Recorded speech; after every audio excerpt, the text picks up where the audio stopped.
au point que, par exemple, si je prends Windows Server, alors Windows Server, depuis 2012, il contient ce qu'on appelle Windows Server Core. Alors, pour les gens qui ne connaissent pas Windows Server Core, c'est tout simplement une version où on ne va plus avoir d'interface graphique. On va avoir un système beaucoup plus léger, on va économiser dans les ressources, on va réduire aussi des problèmes d'attaque, mais on n'a plus l'interface en machine. Toute la partie graphique, on ne l'aura pas.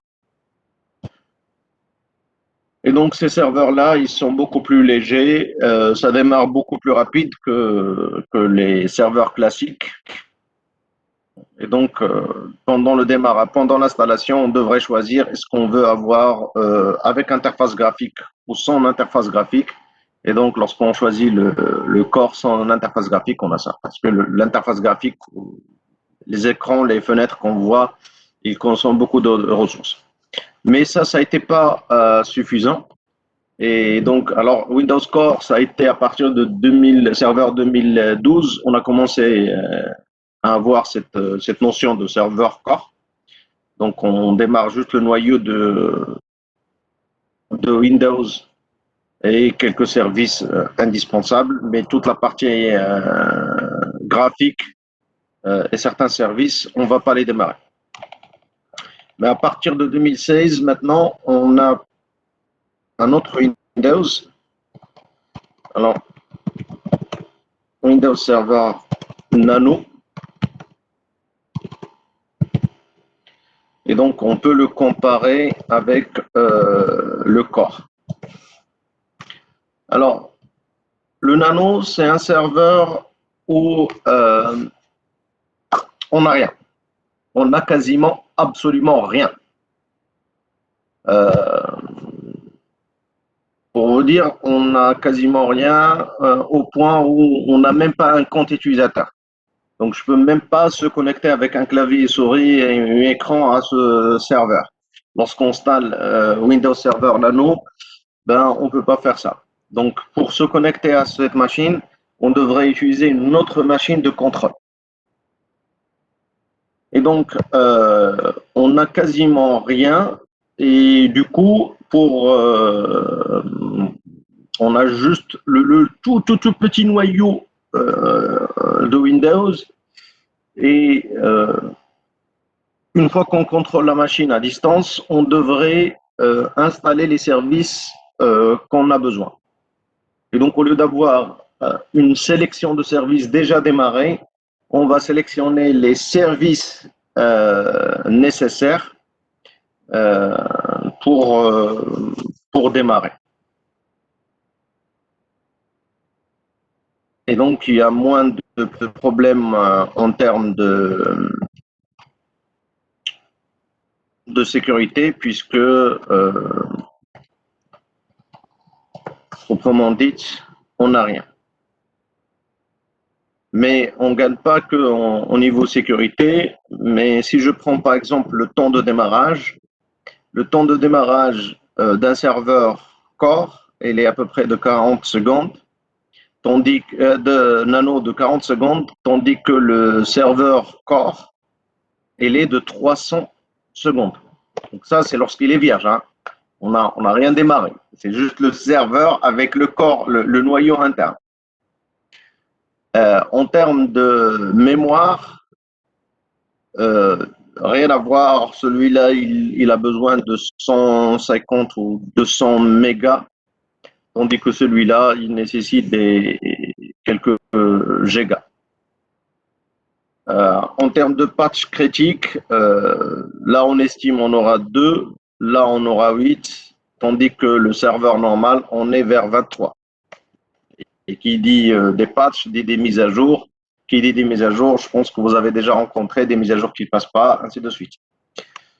Au niveau de reboot, on a beaucoup moins de reboot avec le Nano par rapport au Core et par rapport au Full. Le nombre de ports, ça n'a rien à voir. La taille des disques, des images de disque pour l'hyperviseur, pour la virtualisation. Là, on a besoin de 0,4, tandis que là, on a besoin de 6 Go et sur le full, on a besoin de 8 Go. Donc, ça peut vous donner la différence énorme entre les trois serveurs, les trois types de serveurs. Alors, là, on parle toujours de Windows Server. Et donc, l'idée, lorsqu'on est capable de démarrer comme ça, c'est de ne plus garder les serveurs démarrés, mais on va attendre qu'on va recevoir la première requête. Et qu'est-ce qu'on va faire? On va démarrer le serveur. Et on va démarrer le service derrière. Alors, pour démarrer le service, si je prends les Docker, la solution qu'on a vue dans la dernière séance, Docker, il arrive à démarrer un conteneur vers les 200 millisecondes. Et pourtant, on peut encore optimiser ça, sauf que ça ne sert à rien de continuer à optimiser.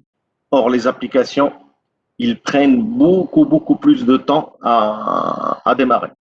Donc, si moi j'optimise 100 millisecondes, or l'application il prend 1 minute, ben les millièmes de secondes que je vais optimiser ne vont pas y avoir d'effet proprement dit. C'est pour ça qu'on a maintenant des nouvelles solutions telles que GarlVM. GarlVM, c'est des machines virtuelles dans lesquelles on va optimiser les applications et l'une des choses, c'est qu'on va les rendre beaucoup plus rapides. Alors, le GarlVM, c'est une machine virtuelle qui contient Java, hein, donc on peut tourner du Java là-dessus. Il fait une analyse statique au préalable. Et l'idée, c'est rien que de démarrer des programmes un petit peu de façon rapide. Un autre besoin, c'est de créer d'assurer l'interopérabilité entre les langages. Lorsque je démarre mon programme Java, alors j'ai un GVM et dans le GVM, il y a une session qui contient tous mes objets. Et donc, si j'ai un programme Python à côté, il ne peut pas communiquer avec mon programme Java. Je dois créer un système de communication entre les deux. Alors, dans le GraalVM, il y a une possibilité de communiquer à un niveau très bas.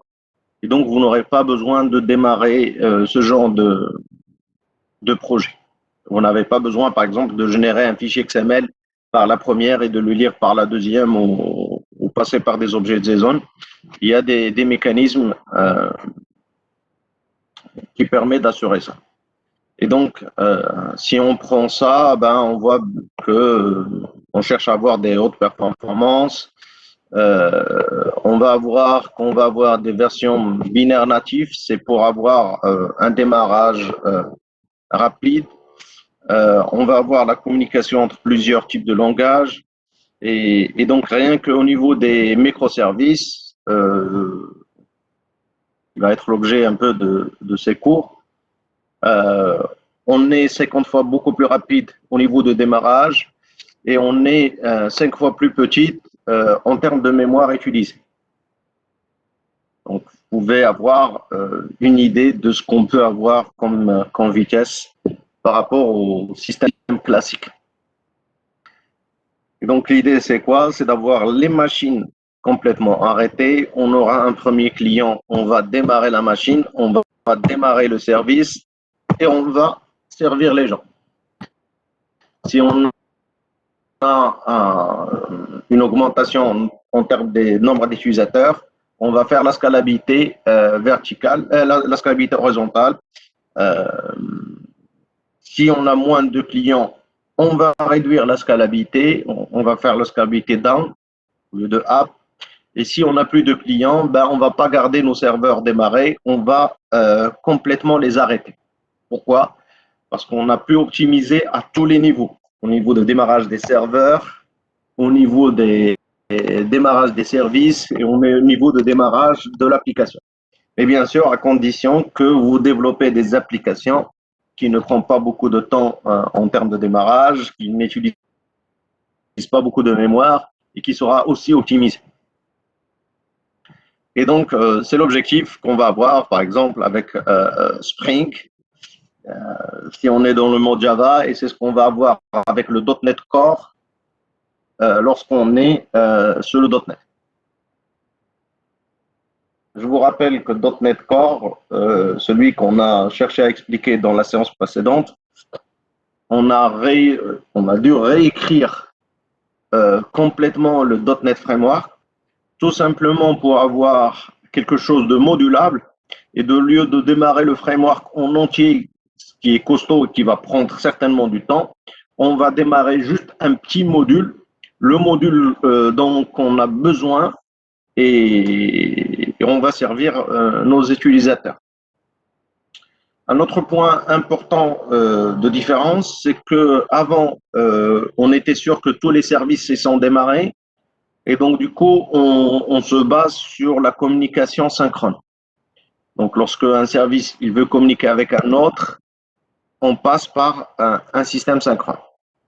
Maintenant, tous ces systèmes-là, puisque je ne suis pas sûr que les services sont démarrés, ou bien qu'ils vont avoir besoin de quelques secondes, surtout pour le premier appel, le temps que ça démarre, alors on a changé complètement la donne et on passe à une communication asynchrone. Alors, pour vous faire une comparaison, imaginez que vous êtes en train d'appeler quelqu'un. Si je suis en train de vous appeler, qu'est-ce qu'il va y arriver? Si on est sur téléphone, par exemple, je vais vous poser des questions, mais tant que je suis avec vous en communication, je suis obligé d'attendre votre réponse. Et je ne peux pas faire autre chose en même temps. C'est la raison pourquoi, lorsqu'on appelle, par exemple, les services help des différents opérateurs, par exemple, si j'ai un problème avec mon abonnement, je vais appeler le service de mon opérateur. Et tant que je suis en communication avec eux, tandis que je suis en train d'attendre qu'ils me répondent, je reste bloqué et je ne dois pas faire autre chose, en quelque sorte. Maintenant, on passe à une communication asynchrone et c'est ce qu'on fait quasiment avec WhatsApp, par exemple. Avec WhatsApp, je peux vous laisser un message audio et si vous êtes connecté, donc vous allez l'avoir dans les médias et vous pouvez répondre à les médias. Et donc, je vais recevoir moi aussi votre réponse et on peut faire toute une discussion audio comme ça. Ça va être quasiment comme si on est en communication téléphonique, mais là, l'avantage, c'est que je ne suis pas obligé de rester en attente. Et donc, si vous avez quelque chose, moi, je suis libre et donc je peux servir d'autres clients et faire autre chose vis-à-vis propre à moi. Et donc, c'est ça l'idée, c'est qu'au lieu d'avoir une communication synchrone, ce qui va nécessiter que tous les services soient démarrés au préalable, alors là, on va passer à des communications asynchrones et donc je vais démarrer et si le service dont je dépends n'est pas disponible, je vais l'attendre, mais pendant le temps d'attente, je vais faire autre chose. Je ne vais pas rester bloqué là-dessus. Et comme ça, je peux servir beaucoup plus de gens. Donc, globalement, c'est ça l'avenir. Et spécialement si on travaille avec le cloud. Alors, avec le cloud, on a maintenant ce qu'on appelle des serveurs less. C'est des institutions nouvelles qui nous permet même pas d'avoir toute l'infra nécessaire. On va exécuter que des fonctions. Et le cloud va assurer le reste. Et donc ça, c'est une autre architecture beaucoup plus récente que l'architecture microservice. Et donc, vous imaginez qu'on parle de cold start, le démarrage à froid, et donc tout est arrêté. Lorsqu'on c'est nécessaire, on va démarrer pour vous tout ce qui est nécessaire et on va servir vos clients en temps réel. Donc voilà, c'est par exemple, l'une des nouveautés par rapport à ce qu'on appelait l'architecture microservice. Avant, on avait deux équipes. On avait une équipe euh, d'infrastructure et une équipe de développement. Et donc, l'équipe de développement, il va développer ses applications, il va livrer le service opérationnel qui devrait le déployer sur les serveurs. Donc, lorsqu'il n'arrive pas à déployer ça, lorsqu'il rencontre des problèmes, ben, tout simplement, ils disent qu'on a des mauvais développeurs, c'est les développeurs qui ne savent pas développer, ainsi de suite.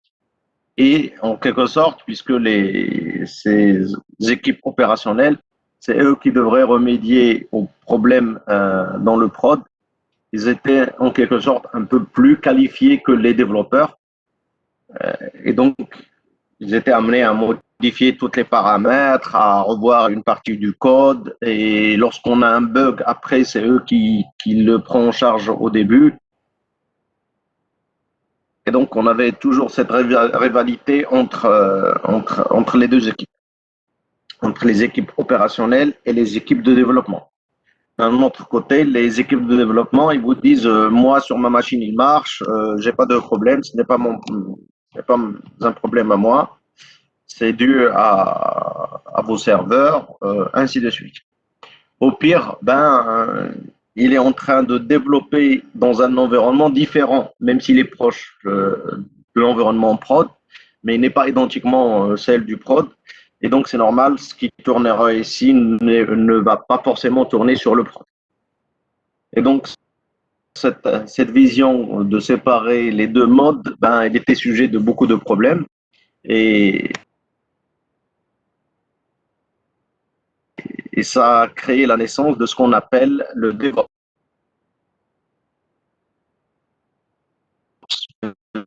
DevOps.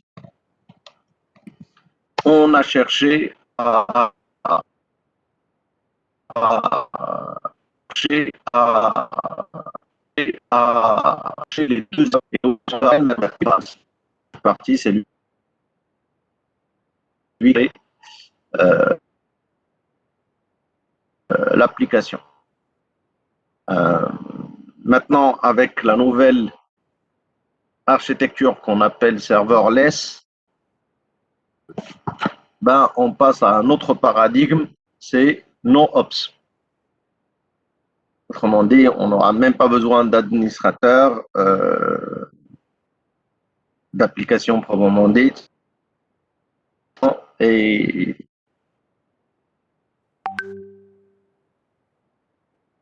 Et ça passe.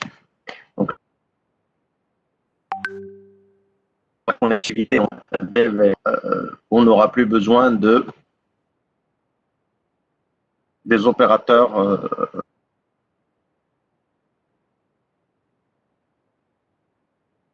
développement prod. Et aussi un autre avantage de ce genre de mécanisme. Donc je pense que vous êtes maintenant vous avez une brève idée de ce que les entreprises récentes attendent comme type de développement. Et donc du coup, on a vu l'évolution de tous les mécanismes de développement pour supporter ce genre de cas. Et donc c'est ce qu'on va essayer un peu d'avoir dans les cours, que ce soit dans le cours de G2E ou dans le cours de .NET.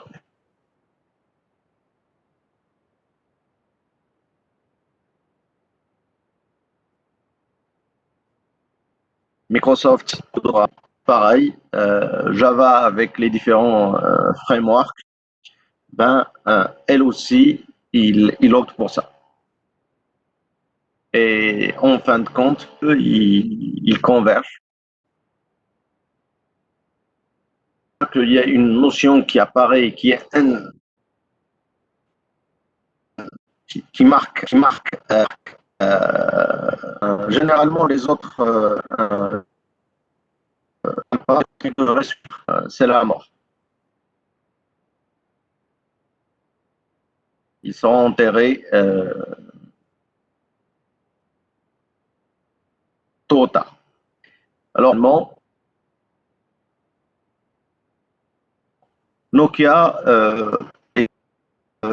était celui qui n'avait pas un moment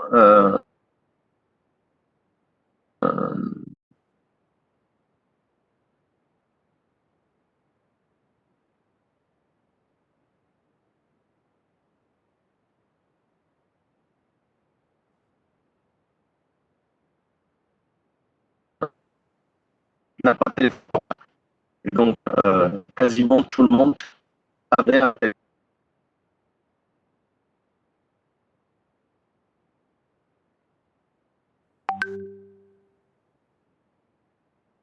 Et donc, vous allez remarquer que non, quasiment, ils ne sont plus dans le téléphone mobile.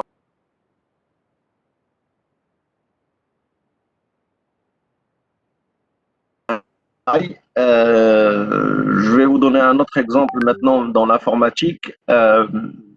L'équipe de MySQL, il était la première équipe qui a travaillé in memory.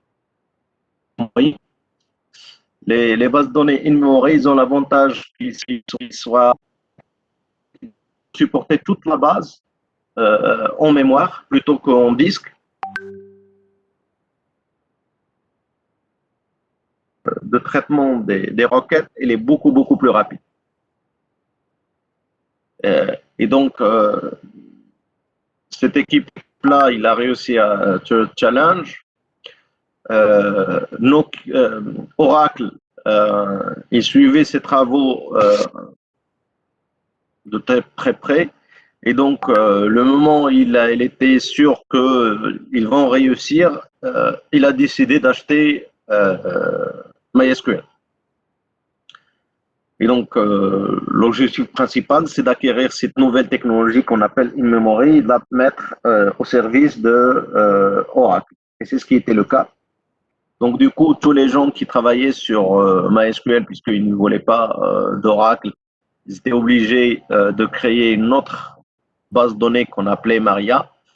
Et en même temps, la plupart, ils ont passé pour Postgres. Mais le fait que Oracle possède une telle technologie, ça veut dire que tous les autres de Oracle, ils devraient avoir quasiment la même technologie. Donc, je parle évidemment de Microsoft qui a SQL Server, je parle de IBM qui a DB2 et j'en passe. Et donc, du coup, tous les autres, ils ont offert la même technologie au maximum 6 mois après. Parce que s'ils n'offrent pas la même technologie, ben, tout simplement, ils vont rater le virage et on ne parle plus de ce genre de système de base de données. Et donc, maintenant, tous les systèmes de gestion de base de données tels que Microsoft, Oracle ou autres, ben, ils ont cette technologie, ils proposent cette technologie avec une licence bien sûr spécifique, mais ils ont une telle technologie pour faire la concurrence. Puisque notre ami il a parlé des voitures électriques, qui a commencé les voitures électriques?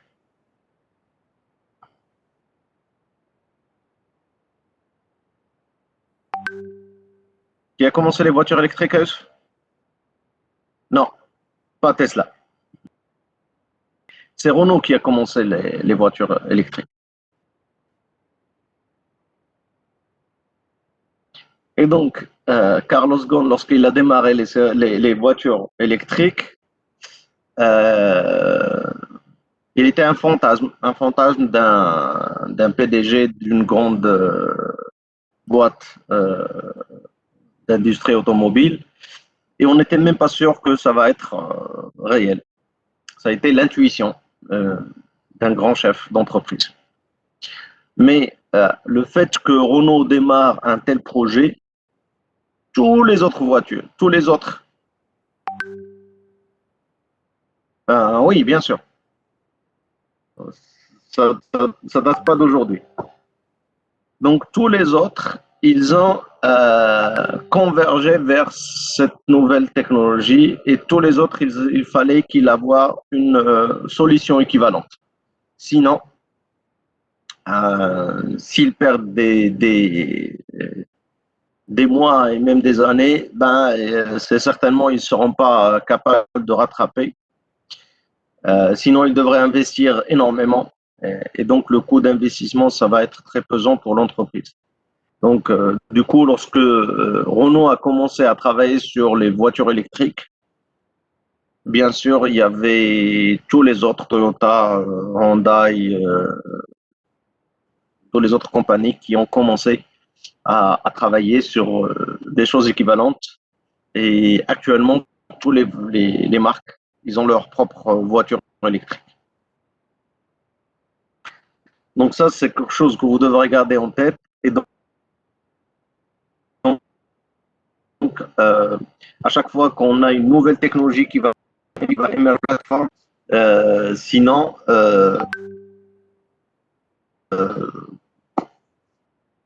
c'est leur fin. Euh, il y a certainement l'équivalent en G2E. Et ce qu'on va voir dans le G2E, il y a certainement l'équivalent en .NET. C'est tout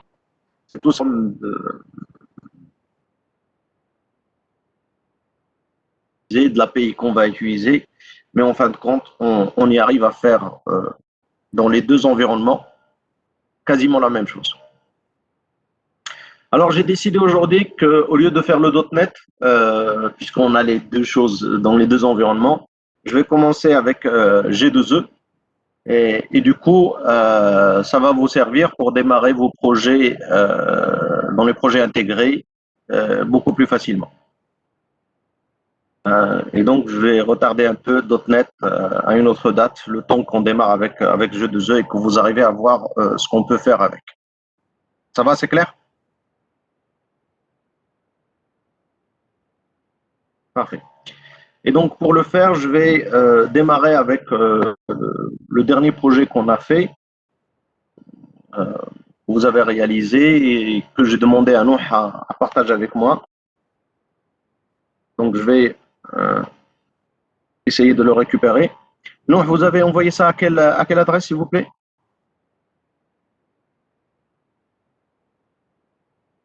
Voilà, je pense que c'est lui. Je vais le télécharger.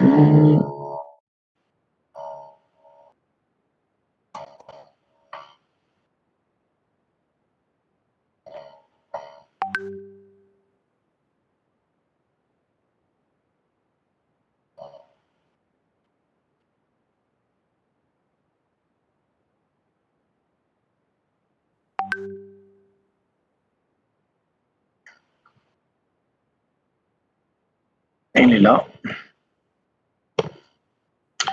Et donc, moi, je vais démarrer mon Eclipse.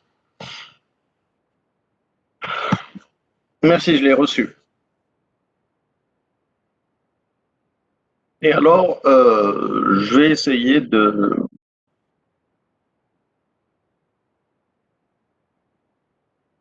vous montrer quelques trucs, ce qu'on va pouvoir faire pour résoudre certains problèmes là-dessus. Et dans le cours de .NET, on va vous montrer quasiment l'équivalent de ça.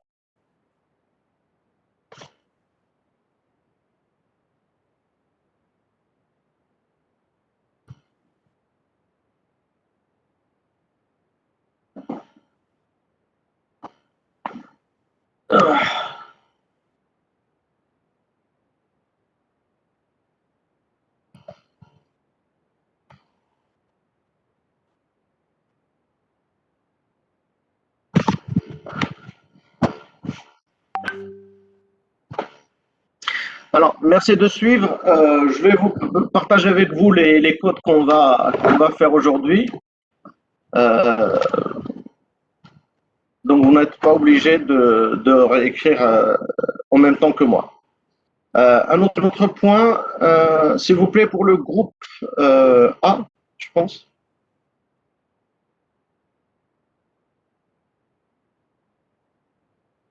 Le groupe B. Est-ce que vous avez à 10 heures quelque chose?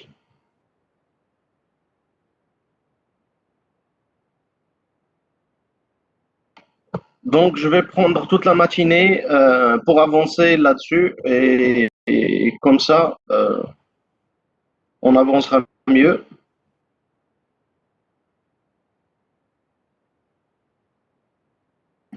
Ça, on devrait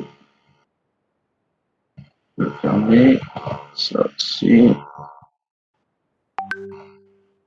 Et je vais même les supprimer de.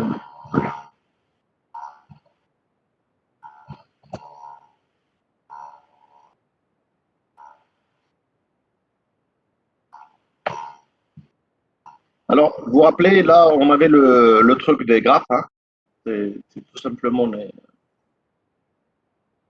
les deux projets qu'on avait, les deux solutions qu'on a fait avec les graphes. Donc ça, je le laisse.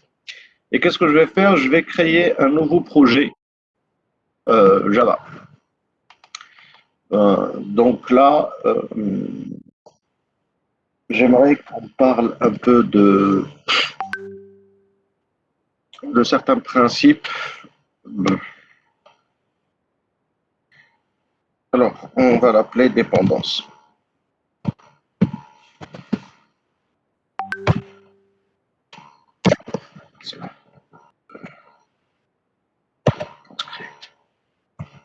Ah. Alors, ici, je vais créer un premier package pour dire solution 1, en K1. Et dans le cas 1, qu'est-ce que je vais faire? Je vais prendre les trois classes que vous m'avez données et je vais les copier ici. Alors, bien sûr, il y a un problème de package, donc je vais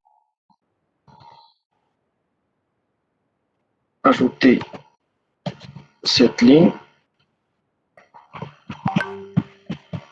Et c'est ce que je vais ajouter, pareil, ici et ici. Alors,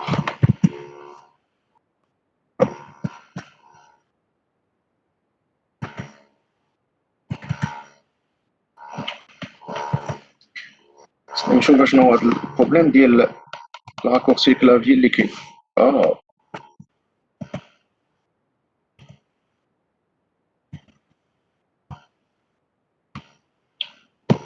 D'accord.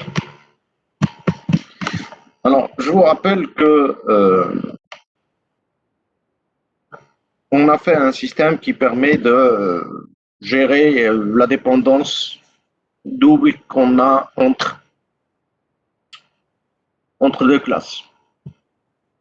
Certes, on n'a pas répondu à toutes les questions parce que, par exemple, ça ne devrait pas être le cas. Mais comme j'ai dit la dernière fois, pour pouvoir répondre à ça, vous devrez encore apprendre pas mal d'autres trucs. Essentiellement certains patterns qui vont faciliter la mise en place de certaines solutions. Donc je ne vais pas rentrer exactement dans ce genre de problème, ça va prendre beaucoup de temps. On a des solutions à ce genre de cas, mais pour le moment, ce n'est pas ce qui m'intéresse. Donc je vais considérer que ça, c'est la solution et donc peu importe si on n'arrive pas à satisfaire à la contrainte. Alors, c'est bon pour ça? Il y a des questions par rapport à cette partie-là?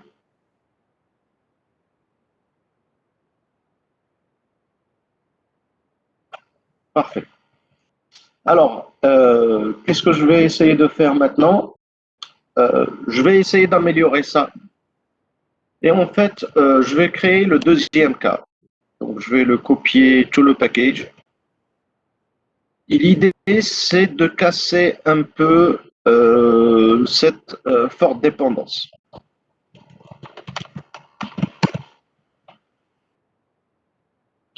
Alors, je vais fermer l'ensemble de ces classes et je vais m'attaquer à deuxième cas qui est là. Et donc, si vous voulez casser la dépendance entre l'héritage, dans le document que j'ai partagé avec vous, je ne sais pas si vous vous rappelez ou pas, alors je vais essayer de l'ouvrir. PowerPoint. Ça. Bon.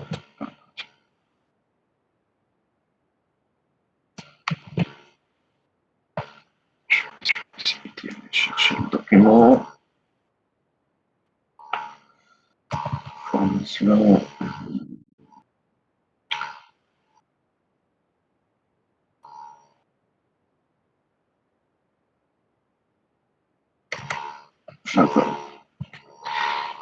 J'espère qu'on a là le truc.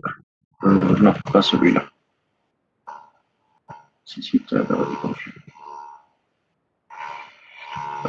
خلي هذا الحلول ماشي مشكل. Je dois ouvrir l'autre. Celui-là.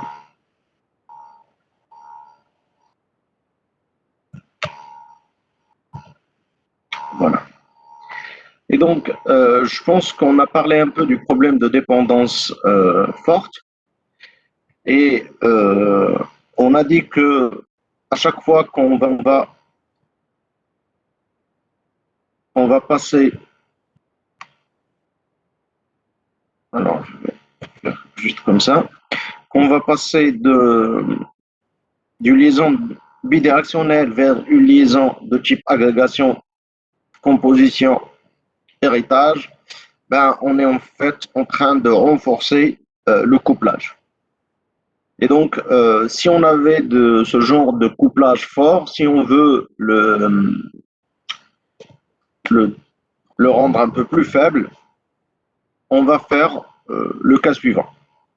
On va utiliser l'implémentation d'une interface. Donc, je vais vous montrer comment.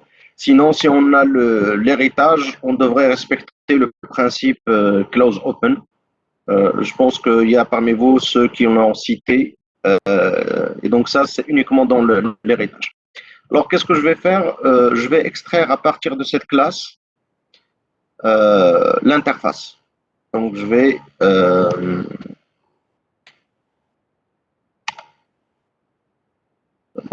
ça va être ici. Je vais extraire l'interface. Alors, en faisant extraction de l'interface, je vais l'appeler iProduct.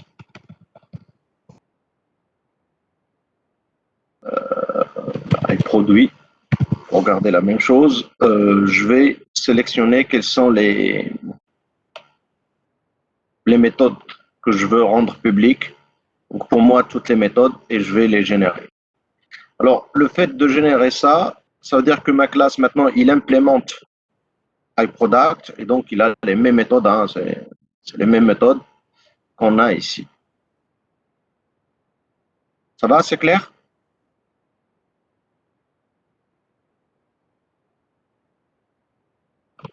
Parfait. Alors, pourquoi ça? Parce que ici, je ne vais plus parler d'un produit, mais plutôt de l'interface. Et donc, qu'est-ce que ça va donner?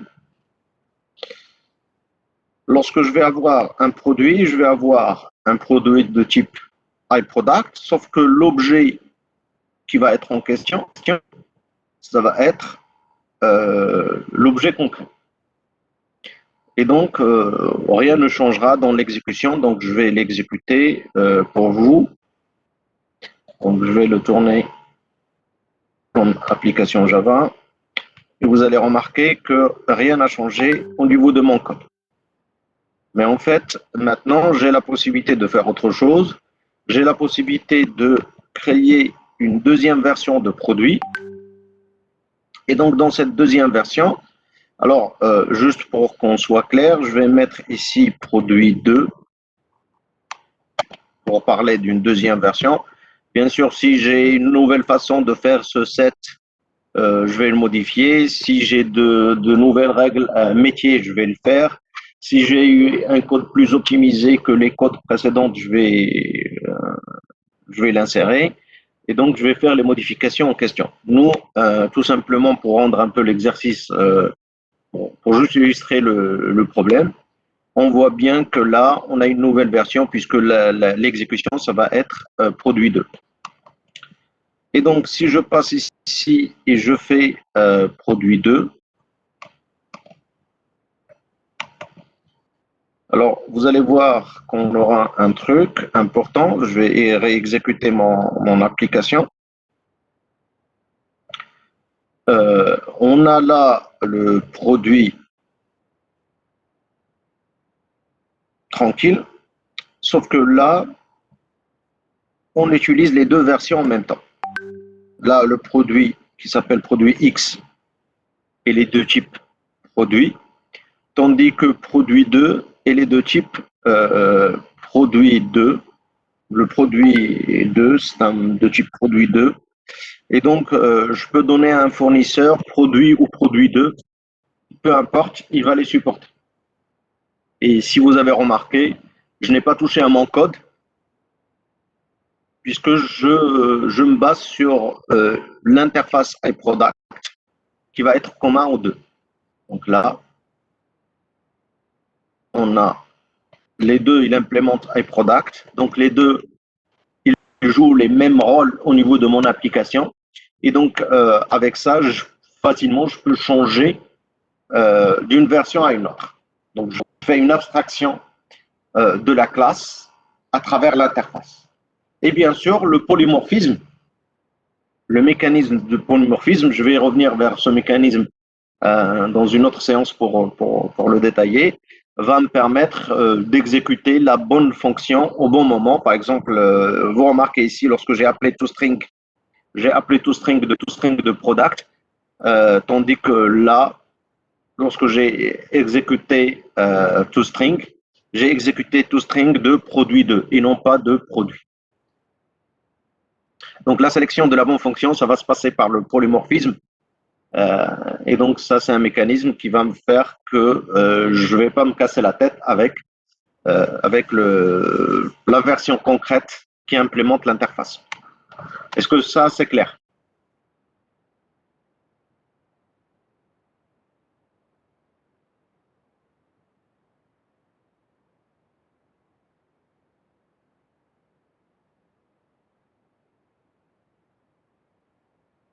Et donc, je ne dépends plus de produits. J'ai produit 1, j'ai produit 2, je peux avoir produit 3 sans aucun problème. Et donc, je peux remplacer dans mon interface. Alors, ici, je vais rendre produit 3 plutôt que 2. Alors, CTRL Z, 3. Et si dans mon interface, je ne crée que des produits 3,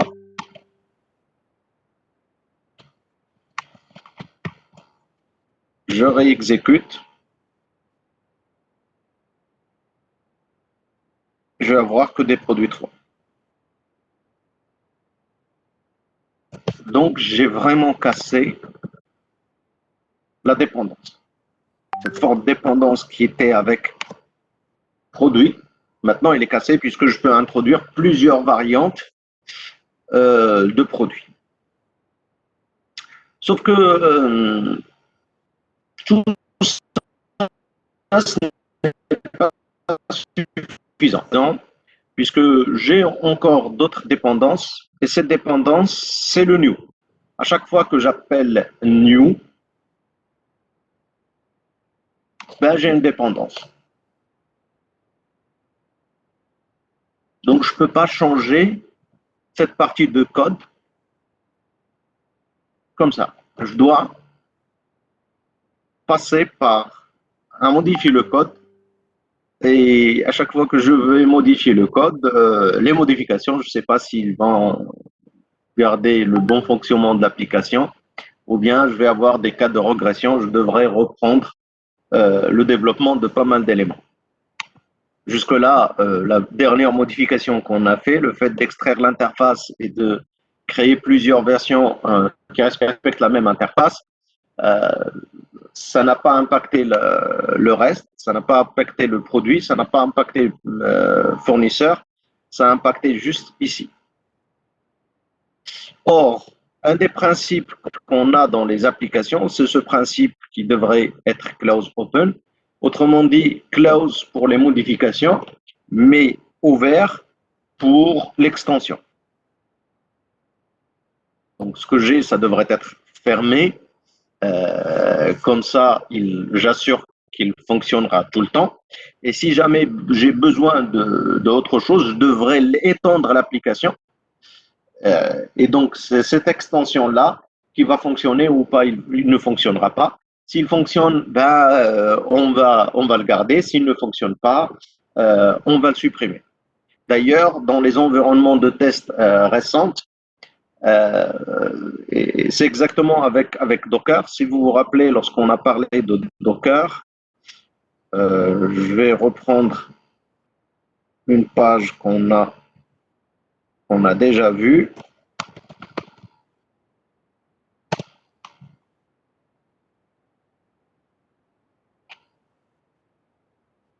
J'espère que vous vous rappelez de ce fichier qu'on a déjà discuté. Ça, c'est clair? Vous vous rappelez de ça?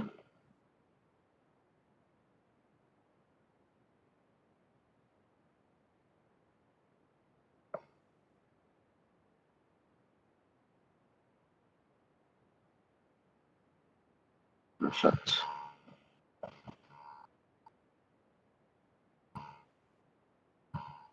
Alors, parfait.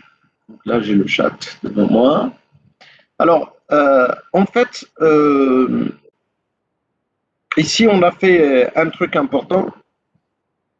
Je pense que j'ai déjà parlé de cette propriété qui indique qu'en cas d'arrêt du conteneur, on devrait redémarrer le conteneur. Donc, quand est-ce qu'on devrait redémarrer le conteneur? La politique de redémarrage, ça va être lorsqu'on va avoir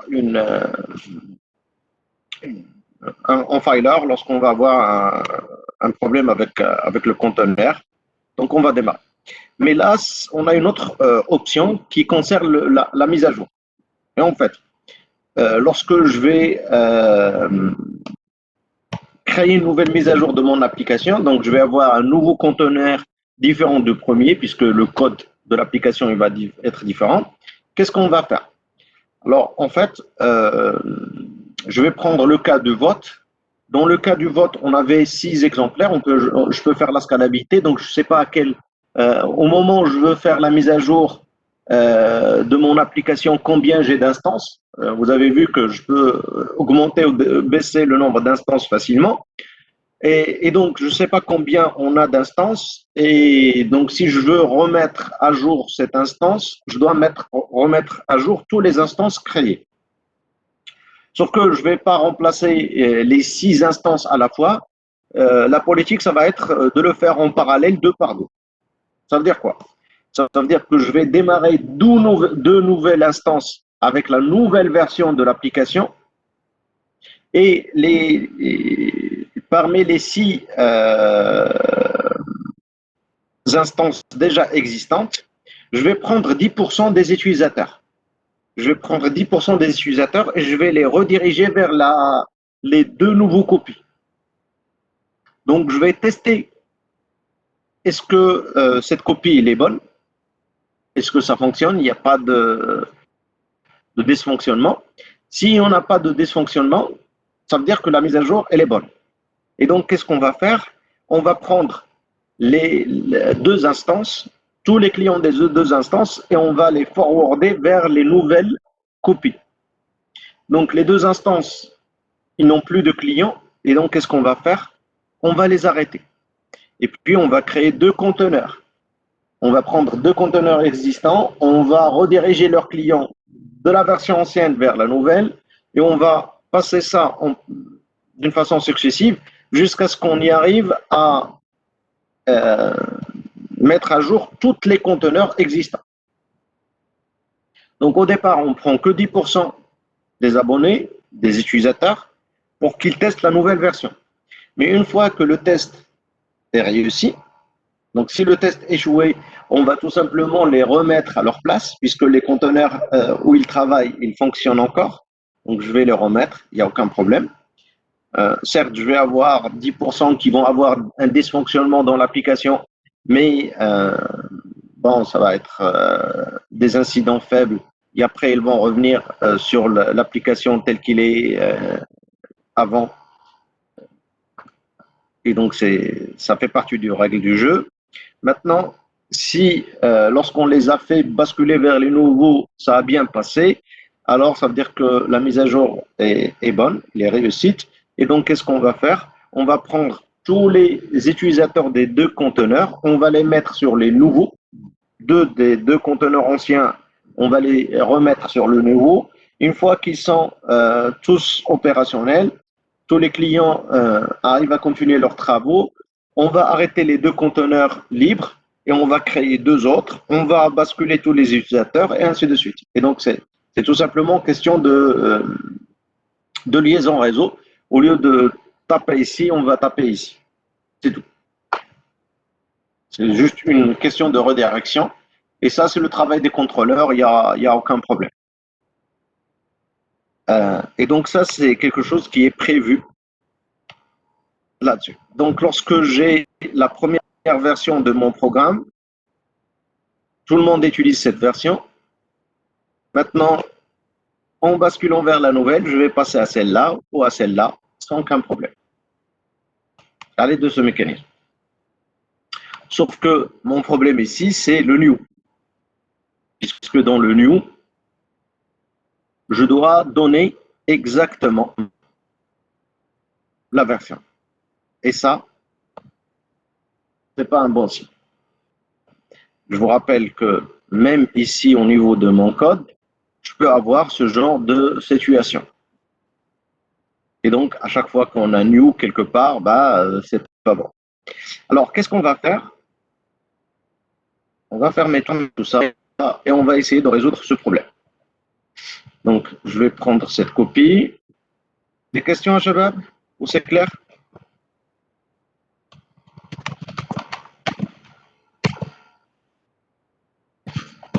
Je vous rappelle que la création d'un objet est aussi une responsabilité. C'est une des responsabilités qu'on devrait discuter lorsque on est en train de modéliser une application. Et d'ailleurs, dans les design patterns, il y en a des design patterns rien que pour gérer cette responsabilité de création. Qui devrait créer, qui ne devrait pas créer un objet. C'est clair jusque maintenant? Quel problème, Anoï? De la mise à jour ou l'ADL new?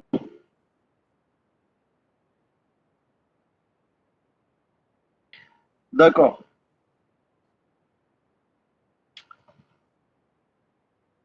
Ici, j'utilise quelle version d'IL produit?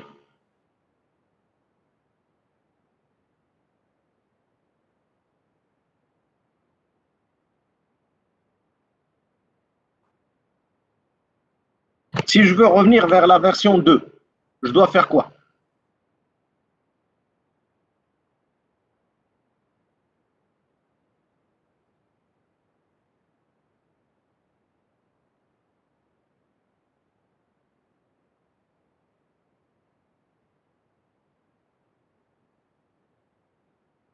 Je dois modifier le code.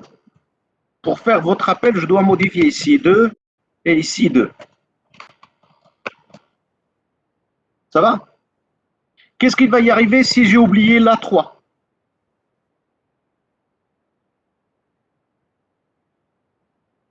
J'ai créé 100 objets, j'ai modifié dans 98 et j'ai oublié 2.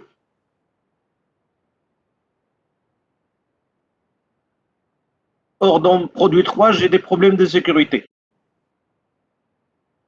Est-ce que c'est bon? Voilà, on n'aura pas le résultat. Et donc, moi, ce que je veux, lorsque je modifie pour tout le monde. Mais mieux encore, sans modifier le code. Parce que le moment où je vais vous les modifier, j'ai fait ça. Et j'ai sauvegardé.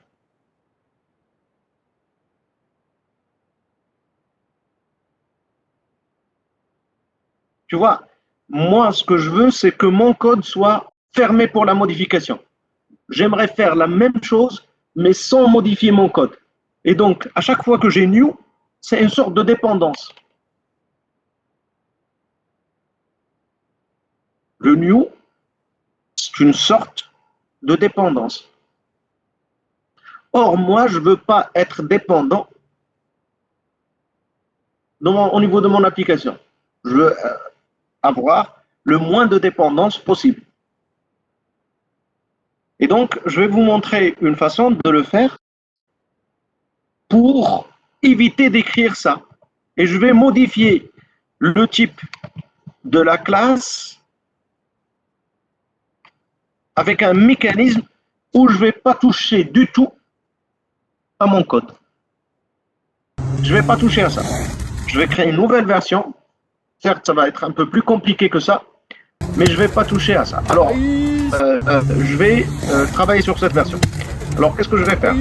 Pareil, on peut avoir produit comme on peut avoir fournisseur. Donc, même fournisseur, je vais lui extraire l'interface. Les questions HTML quand même avancées. Il faut bien que vous arriviez à comprendre la dépendance. À chaque fois que vous faites new, vous faites la dépendance. Hein. Des questions? Oh, big knee by Megan.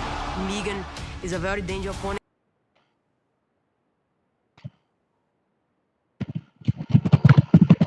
Si vous n'avez pas compris quelque chose, merci de le dire. Si vous sentez que vous êtes fatigué, merci de le dire. L'objectif, monsieur Wananan, nous charger compte. L'objectif, Wananan, fait moi, je nous l'ai lorsqu'on va commencer à le faire de la nouvelle façon, vous savez ce qui est derrière, pourquoi on l'a fait, comment on devrait le faire, ainsi de suite. Il faut que vous adhérez à la philosophie derrière avant de le faire autrement dit. Sinon, vous l'avez déjà remarqué, on peut développer en orienté objet sans avoir les bénéfices de l'orienté objet, tout simplement parce qu'on ne respecte pas la philosophie de l'orienté objet. Si je fais n'importe comment la décomposition de mes classes, vous l'avez vu dans la solution 1 et la solution 2, ce n'est pas la même chose. Il y a un qui respecte la notion d'orienté objet, donc on a moins de dépendance, la programmation il est beaucoup plus simple, le débugage est beaucoup plus simple, je peux évoluer mon application beaucoup plus simplement que dans la solution 1.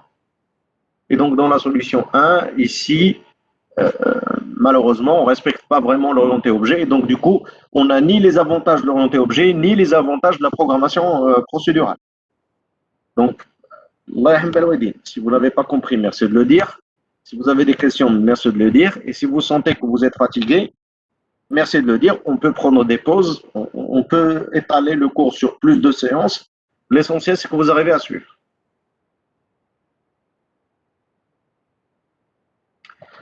Alors, là j'ai créé une interface. Donc, c'est ce qui va me permettre de créer des nouveaux fournisseurs. Hein. Donc, je peux avoir fournisseur 1, 2 sans aucun problème. Bon, je vais fermer ça pour que ça ne me dérange pas. Voilà. Et donc, je peux avoir ça. Mais, ici, j'ai new. Ici, j'ai new. Et donc, je vais commencer à y remédier.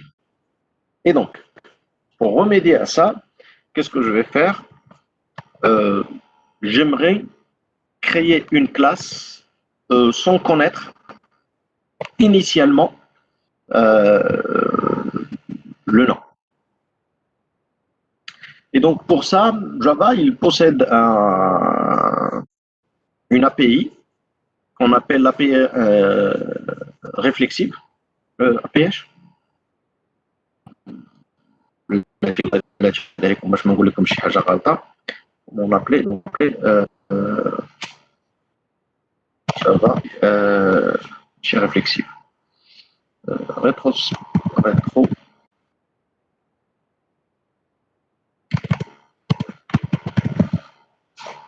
rétro.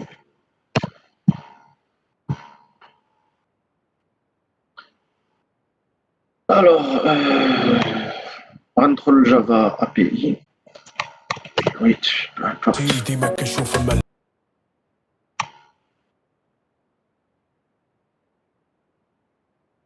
Et donc, on a l'API, l'API,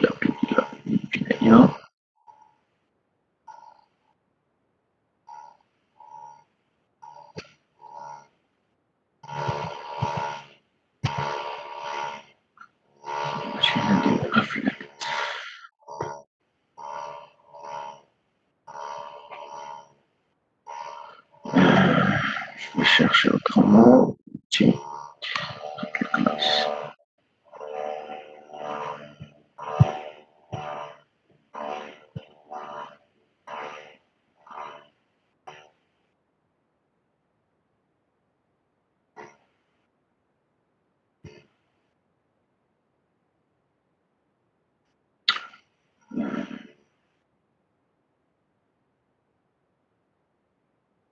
Oui, l'API réflexive qui permet de faire ça.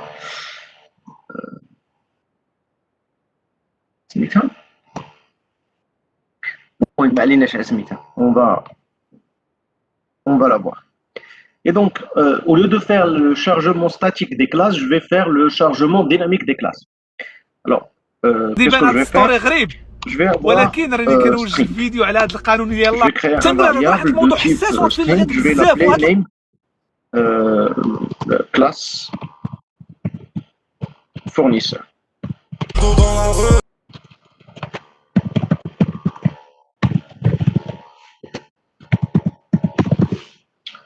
Classe fournisseur, initialement ça va être nul. Et je vais faire la même chose, string classe quoi?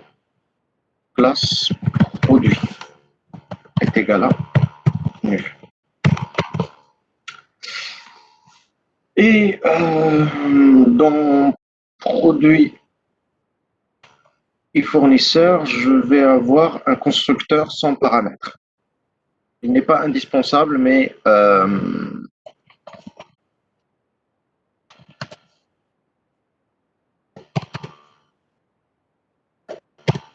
ça va être beaucoup plus simple si on a ça. Donc, je vais créer dans toutes mes classes un constructeur sans paramètres et vous allez savoir pourquoi.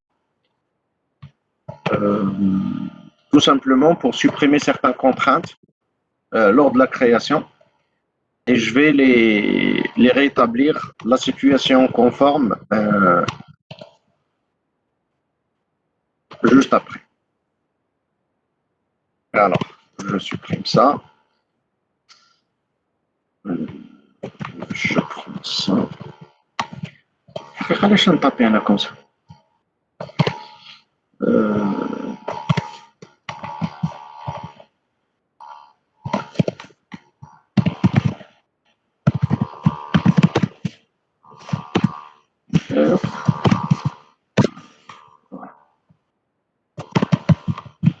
Voilà, donc la seule modification, il y a des réflexes. Il y a des canaux. Alors, là, j'ai créé quoi? J'ai créé juste les constructeurs sans paramètres. Et vous allez comprendre pourquoi. Et donc, j'ai deux variables. Alors, qu'est-ce que je vais avoir? Je vais avoir system.out, données. J'en ai pas besoin de ça, mais juste pour un premier temps, je vais le faire comme ça. Donner le nom de la classe fournisseur. Et donc, pour ça, j'en ai besoin d'un scanner. Scanner, ça, égal à new. Scanner. Et ici, je vais lui faire système.in. Alors, le scanner, ça me permet de lire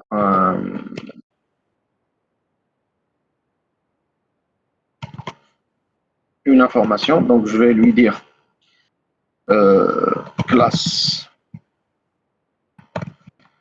fournisseur. Ben, il va recevoir quoi? C'est S point. Et là, j'en ai plusieurs méthodes. Et donc, je vais lui demander next line. Ou next, tout simplement. Je vais faire la même chose pour avoir le nom du produit. Le nom du produit, puisque j'ai maintenant plusieurs classes qui le font. Et là, je vais faire classe produit. Voilà. Donc, je ne sais pas quel est le type de la classe que je veux, mais je vais l'avoir à travers ce système. Et donc, qu'est-ce que je vais faire? Je vais créer un nouveau objet de type classe. Donc, je vais faire le chargement dynamique plutôt que le chargement statique. Et donc, je vais faire classe C est égal à quoi? New, non, classe, point. Et là, dans la classe, j'en ai une façon de charger les classes, c'est classe formée. Donc, je peux lui donner le nom de la classe que je veux. Et donc, je vais lui donner la classe produit. Et donc là, ça va me permettre de charger d'une façon dynamique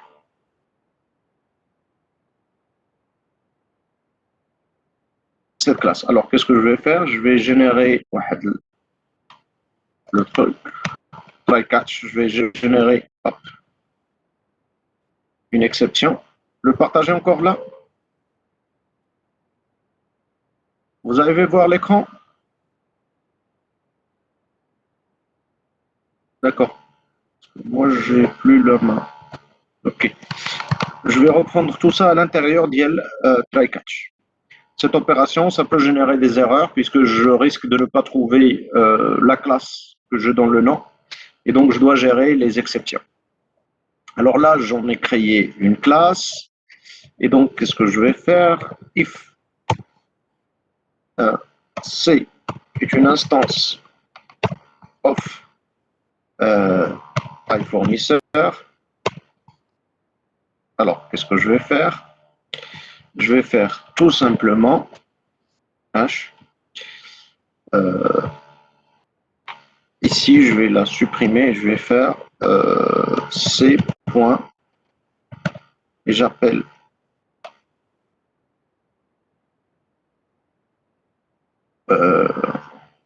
new instance. Alors, C.new instance, ça va me permettre de créer un nouveau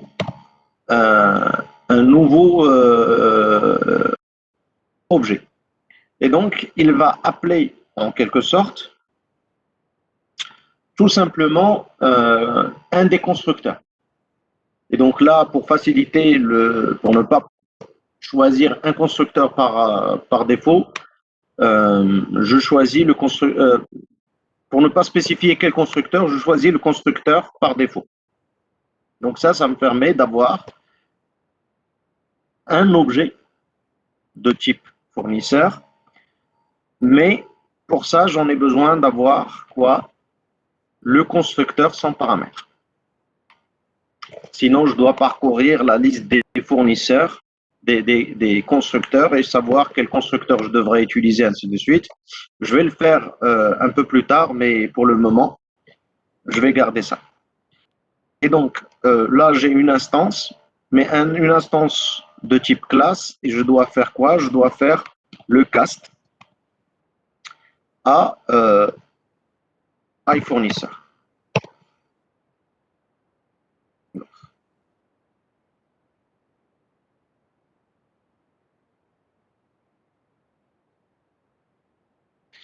Oui, je dois faire ça bien avant.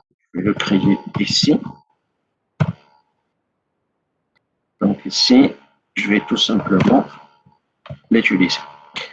Alors, quel est le deuxième problème ici?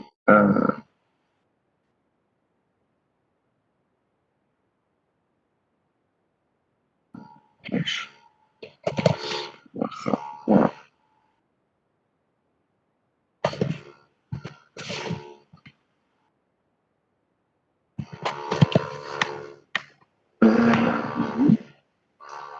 Non, le problème, complètement.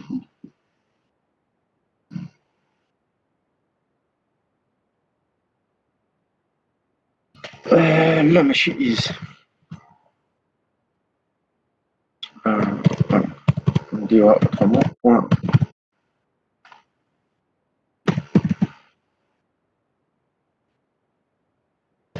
Là, c'est est égal à fournisseur point classe. Ça va passer. Alors, pour éviter toutes les exceptions, je vais faire ici exception.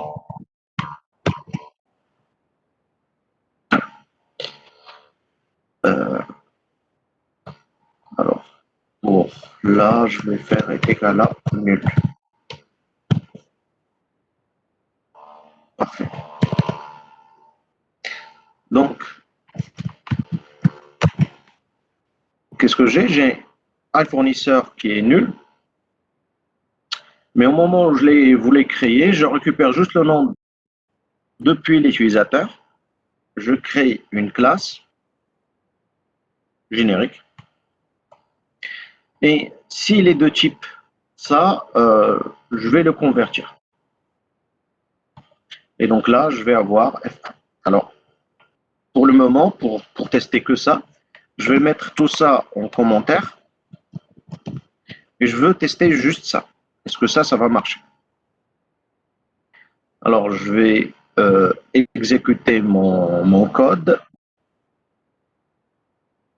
Et donc voilà, il y a la demande. Est-ce que donner le nom de la classe fournisseur? Donc si je lui donne, alors je dois donner le nom complet, case3.fournisseur comme ça. Ça en quelque sorte, je ne le donne pas R. Alors, qu'est-ce qu'on a? Nul. Pourquoi?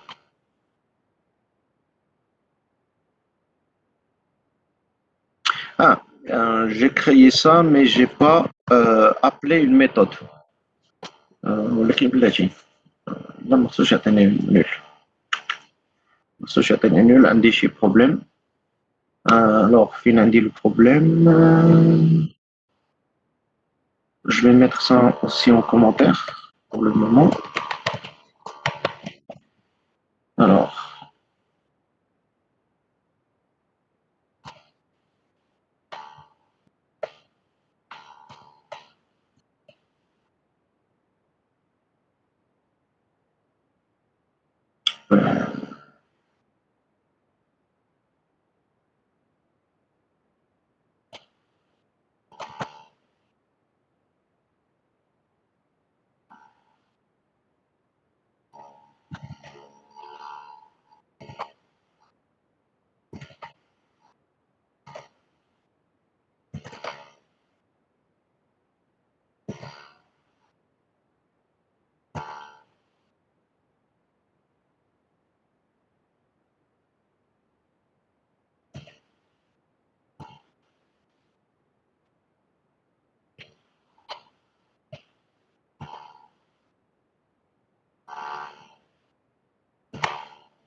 ce que je vais faire هو نحيد انا قاعد le if je vais pas tester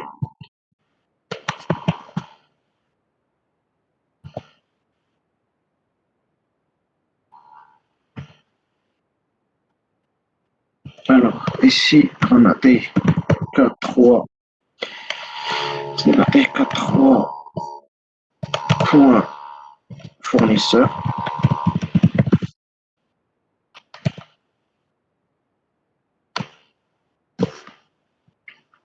Alors, le nom, d'accord.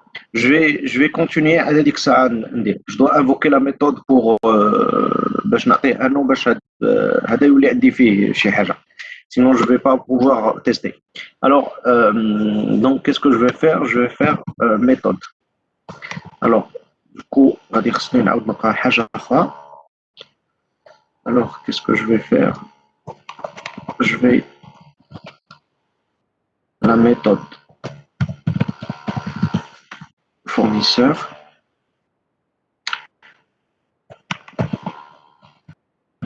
On va dire donner le nom de la méthode fournisseur Lianavoid. On a une méthode.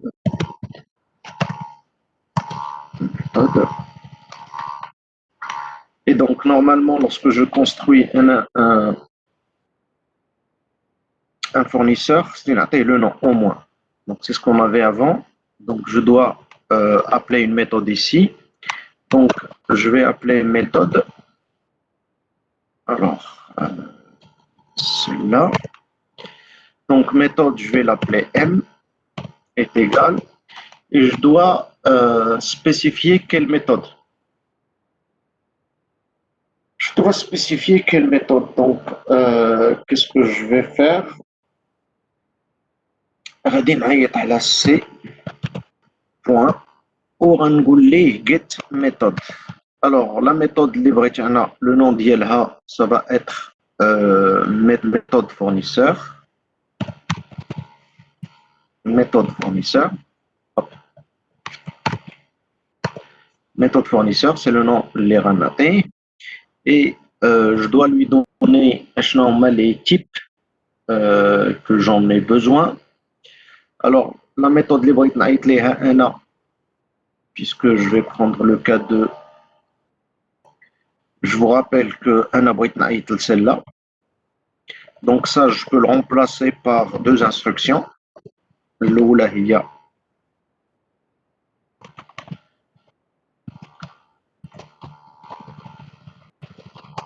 Comme ça, si j'appelle le hada, ou tania, il y a des F1.set.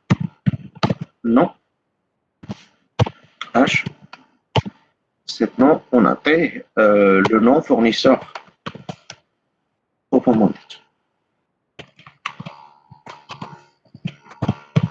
Vous êtes bien d'accord avec moi? Ces deux instructions, c'est équivalent à celle-là.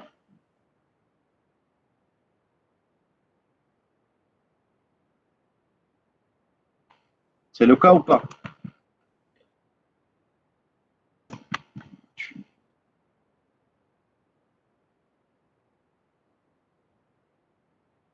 Parfait. Alors, donc j'ai fait ça, je dois faire ça. Et donc, pour le faire, je vais dire les paramètres. Le paramètre je dois lui donner un paramètre de type string. Donc, je vais dire un tableau des classes. Un tableau des classes, mais ça va être... Donc là, c'est un tableau. Le tableau, il en a combien? Il a tout simplement string.class. Donc, ici, je vais agrandir ça, ici, sur les clés, je veux chercher la méthode que je vous donne ici. Je ne sais pas laquelle. Ça peut être set, ça peut être get, ça peut être autre chose. Mais un ensemble de paramètres, ou l'ensemble de paramètres fait un seul paramètre, les compte de type string. Donc ça, comme ça, je peux définir laquelle des méthodes. Donc lorsque j'ai plusieurs méthodes, la surcharge des méthodes, je peux choisir la bonne, puisque j'ai précisé les paramètres d'Yelena. Et donc, qu'est-ce que je vais faire? Je vais appeler, je dois invoquer la méthode. Et donc, je dois faire invoke. Je dois lui préciser quel est l'objet. Donc, l'objet, c'est F1. Et je dois lui donner le paramètre, les arguments ici. Et les arguments ici, voilà l'argument qu'on a fait là. Ouais, fournisseur.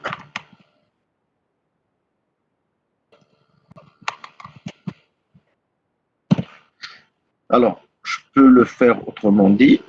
On va H, donner le nom du fournisseur. Le nom du fournisseur. Donc ici, c'est le nom du fournisseur. Et donc ici, je vais lui passer H, le nom du fournisseur. Et je vais tester ça maintenant. Alors, je l'ai testé. Radigoulier H, Radigoulier case 3.fournisseur. C'est ça. Le nom de la méthode, c'est set produit. Là, set nom.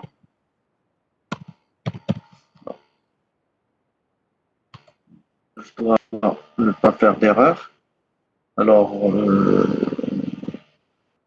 fournisseur, la méthode, set nom. J'aimerais appeler celle-là. Donc, set nom. Et le truc, H, fournisseur.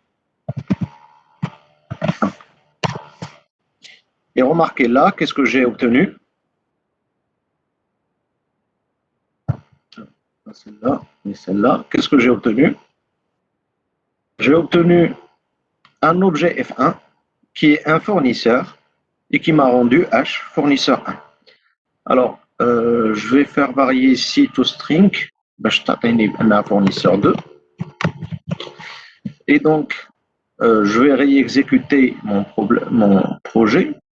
Donc ici, il a case 3.fournisseur fournisseur 2. A la méthode set non. On fournisseur 3. Remarquez que cette fois, j'appelle fournisseur 2 et non pas fournisseur 1. Vous arrivez à suivre jusque-là?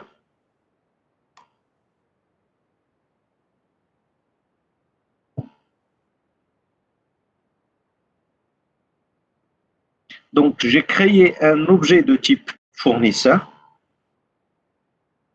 Donc, en quelque sorte, au lieu de faire ça, j'ai fait ça. Mais au lieu que je connais à l'avance le nom de la classe que je veux, le nom de la méthode que je veux, les paramètres que je veux, je vais les faire passer par tout simplement ça. Alors, pour éviter que je passe par ça, alors qu'est-ce que je vais faire? Je vais changer un petit peu ça. Je vais créer un fichier, donc un fichier texte. Je vais créer, alors, je pense que je dois le créer ici. On va vérifier dans tous les cas. Un fichier texte. Dans le fichier texte, on va un upgrade case 3.fournisseur 7 non. Et puis, fournisseur 1. Et donc, celui-là, ici, je vais l'appeler H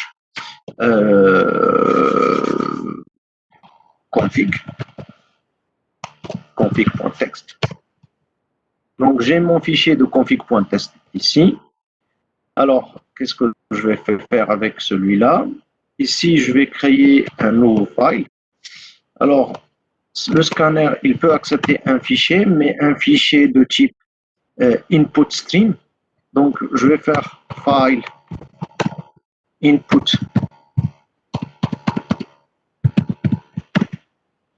stream que je vais appeler file est égal à h pour le fichier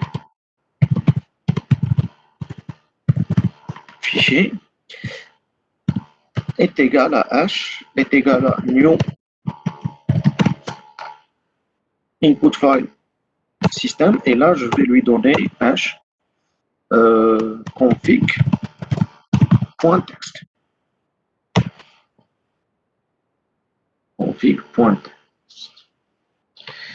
Donc ici je vais lui donner fichier. Alors هادشي تا هو غادي يقول لي خصو يكون في هذاك.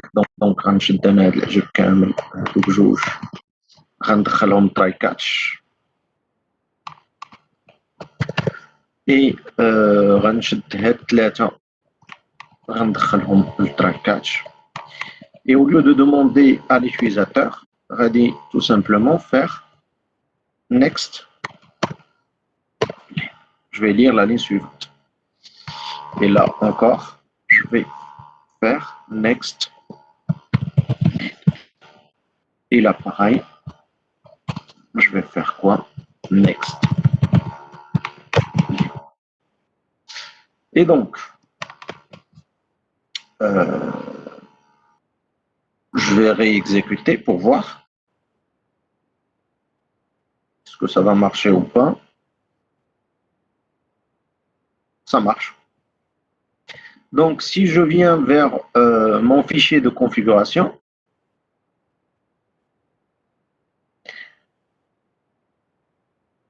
si je modifie ça et je fais 2 et j'exécute, alors là, c'est de type 2. Et donc, maintenant, cette partie de mon code, je n'ai plus à le toucher. Je n'ai qu'à modifier ici et les tours joués. Alors, je vais continuer le raisonnement, je vais faire la même chose ici. Donc maintenant, j'aimerais avoir ça. Alors, ça va se passer par plusieurs étapes. Donc, qu'est-ce que je vais faire? Je vais encore une fois faire C est égal à quoi? Est égal à classe .forName, et je vais lui dire classe produit cette fois. Donc je dois lire le produit, je vais le lire à partir de mon fichier, donc je vais faire classe produit est égal à point next line.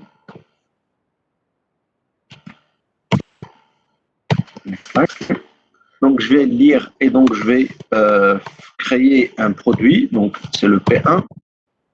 Alors le P1 il devrait être déclaré ici et instancié à nul, donc i produit P1 et il va être h nul. Le P1 que j'ai, je vais le créer à partir de c.new instance. Je vais créer une instance. L'instance, elle est de type générique, donc je dois la convertir à iProduit. Maintenant, je l'ai converti. Je dois lire par la suite le nom de la méthode. Donc, je devrais avoir pareil ici, ça. Alors, je vais avoir la méthode de produit, le nom du produit, et ainsi de suite. Et donc, j'ai fait ça. Je dois maintenant reprendre. Je vais faire m. M est égal à c.getMethod. Je dois choisir la méthode que je veux. Pareil, comme tout à l'heure, je vais faire méthode produit. Et dans méthode produit, je dois donner la liste des paramètres pour choisir la bonne méthode. Et donc ici, je vais avoir un tableau de paramètres. Et pour le cas de cette non, on a un seul paramètre de type string. Donc string.class. Donc ça va me permettre, je vais agrandir ça pour qu'on y arrive à voir le tout.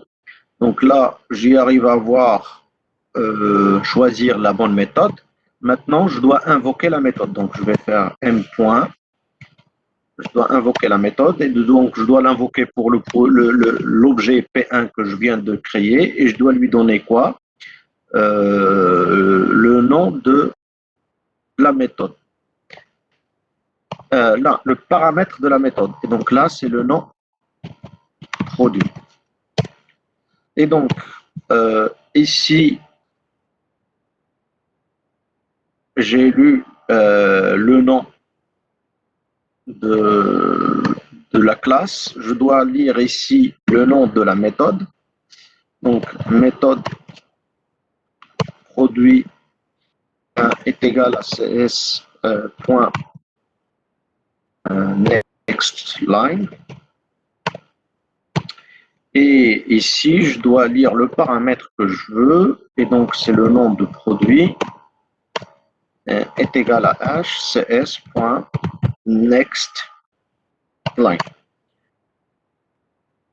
Ça veut dire quoi? Ça veut dire que je dois prendre le nom ici et je dois l'ajouter là. Donc, je vais faire juste le nom qualifié et non pas le nom réduit de la classe. Ça, on appelle le nom qualifié. Ça veut dire que le nom de package point le nom de la classe. Je devrais choisir la méthode en question. Là, j'appelle le constructeur et donc je vais lui passer ça. Donc, je vais prendre ça comme le troisième paramètre. Mais ici, pareil, c'est cette non. Maintenant, si je fais exécuter ça,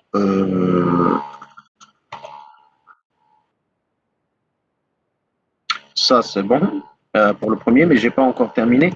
Alors, je n'ai pas encore terminé parce que je dois faire autre chose.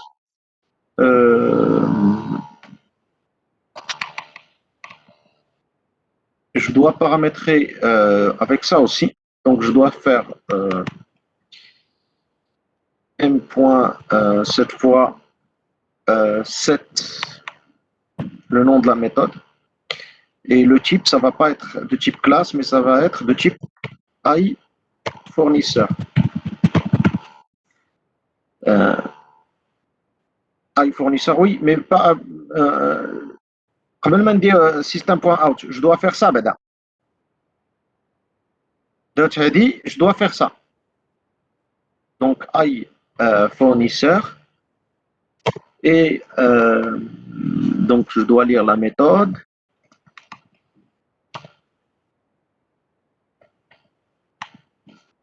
Et après,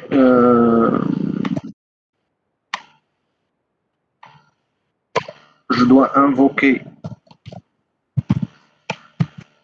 la méthode pour l'objet P1, mais avec l'argument les voies F1.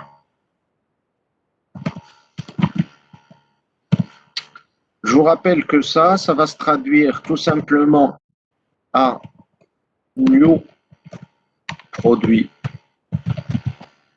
2. Ça lié à la première instruction. La deuxième, je dois faire, alors, je vais prendre ça, après, je dois faire P1.set, non, on a P produit X.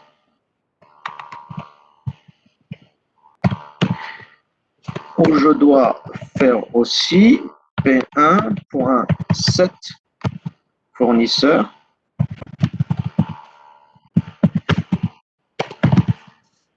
On a T F1. هاد l'instruction وحده فيها هادو كاملين. Donc, هنا عطيتو la méthode pour le nom. Je dois lui donner maintenant la deuxième pour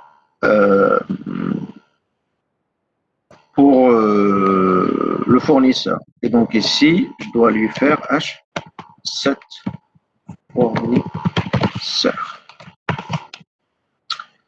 Maintenant, tout ça c'est bien. Et donc, qu'est-ce que je devrais mettre? Tout ça, je dois le mettre hors commentaire. Je vais même le déplacer. Là, je dois la partie. Et je vais exécuter. Alors, remarquez là, G fournisseur 2 est égal à fournisseur 1. Donc, là, c'est la deuxième version de la classe fournisseur. J'ai produit 2 qui a le nom produit X, mais qui est lié à un fournisseur qui s'appelle fournisseur 1. Et le fournisseur 1, il est lié au produit qui a le nom produit X.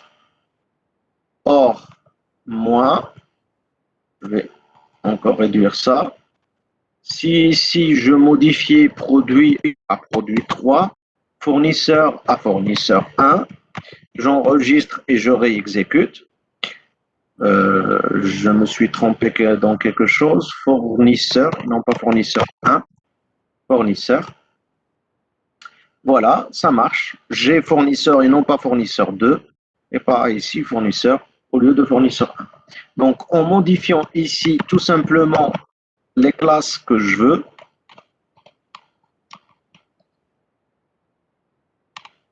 qu'est-ce que j'obtiens? J'obtiens l'équivalent de mon code. Mais cette fois, je n'ai plus le new. Je n'utilise pas cette dépendance. Je peux continuer à faire ça et il n'y a aucun problème. Je vais réussir à réécrire tout le code qui est là sans aucun problème. Qui n'a pas compris ça? Qui n'a pas vu l'utilité de ça?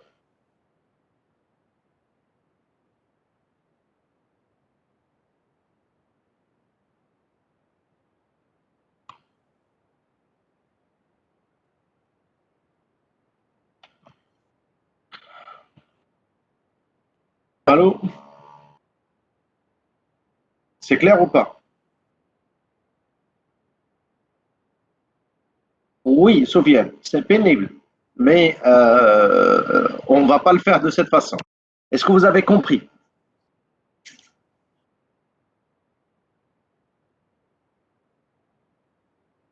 Parfait. Je vous rappelle que c'est pas que pénible. Je ne sais pas ce que je devrais faire là. Si je change l'ordre, j'ai raté.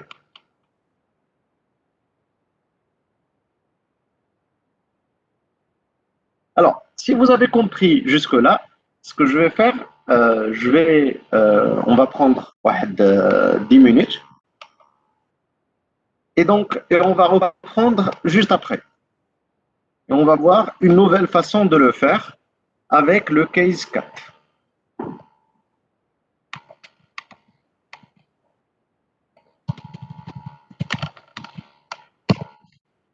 Ça va? Donc, on va prendre 10 minutes, mais à 10h30, je vais reprendre mon cours. Merci d'être au rendez-vous.